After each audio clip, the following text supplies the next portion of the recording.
Hello everyone, welcome back to my YouTube channel physics with Khushi. आज हम physics का एक इम्पॉर्टेंट टॉपिक डिस्कस करेंगे, that is the difference between crystalline solids and amorphous solids. So before starting this video please don't forget to like, share and subscribe to my videos. तो देखिए, आज हम crystalline solids and amorphous solids के बीच में जो difference होता है उसको जानेंगे। सो फर्स्ट डिफरेंस क्या है? In crystalline solids atoms are arranged in regular way. In these solids atoms are not arranged in regular way. जो हमारे पास क्रिस्टलाइन सॉलिड्स होते हैं, क्रिस्टलाइन सॉलिड्स में जो एटम्स होते हैं वो एक रेगुलर वे में अरेंज होते हैं। उनका कोई डेफिनेट पैटर्न होता है, ठीक है। एक डेफिनेट पैटर्न में वो जो एटम्स होते हैं वो अरेंज्ड होते हैं।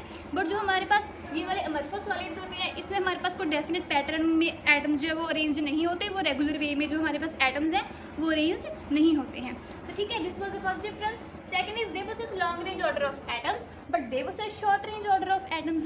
जो हमारे पास क्रिस्टलाइन सॉलिड्स होते हैं, इसके अंदर जो है ये जो इनके एटम्स होते हैं वो एक डेफिनेट पैटर्न में अरेंज होते हैं, एक रेगुलर वे में अरेंज होते हैं। दैट्स वाई ये क्या पोसेस करते हैं? Long range order of atoms. But इसमें ऐसा नहीं होता है, इसमें जो एटम्स हैं वो रेगुलर वे में अरेंज नहीं होते हैं। दैट इज वाई इसमें क्या होता है, ये क्या पोसेस करते हैं? ये short range order of atoms possess करते हैं। क्रिस्टलाइन सॉलिड्स में क्या है, इनका जो मेल्टिंग पॉइंट है वो शार्प होता है। They have the sharp melting point, but where is the amorphous solids, they do not have the sharp melting point. Okay, so now the crystalline solids can also be treated as the true solids, but they are not treated as true solids. अब crystalline solids को हम true solids की तरह treat करते हैं। Y? Because इनका melting point भी बहुत ज़्यादा शार्प है, ये रेगुलर वे में भी अरेंज होते हैं। ओके, एंड ये क्या है, long range order of atoms को भी पोसेस करते हैं। That's why they are treated as true solids, but whereas amorphous solids are not treated as true solids because इनका मेल्टिंग पॉइंट भी शार्प नहीं होता, ये short range order of atoms possess करते हैं एंड ये रेगुलर वे में arrange भी नहीं होते हैं। Okay, so now next difference is they are anisotropic in nature. जो क्रिस्टलाइन सॉलिड्स होते हैं वो एनाइसोट्रॉपिक होते हैं नेचर में, बिकॉज इनकी जो फिजिकल प्रॉपर्टीज होती है वो क्या होती है, वो डिफरेंट होती हैं डिफरेंट डायरेक्शंस में। Okay, they are anisotropic in nature because जो इनकी फिजिकल प्रॉपर्टीज हैं they have different values in different directions.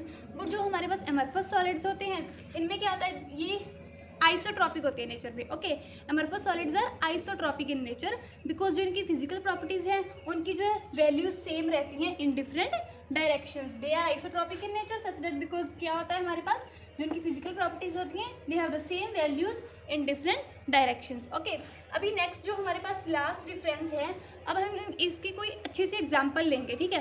Crystalline solids की एग्जांपल्स हैं diamond, sodium chloride, NaCl। Okay, because जो हमारे पास ये डायमंड और NaCl है इनका एक डेफिनेट पैटर्न होता है, ये इसके जो एटम्स होते हैं वो रेगुलर वे में अरेंज होती है। That is why they are the perfect examples of the crystalline solids.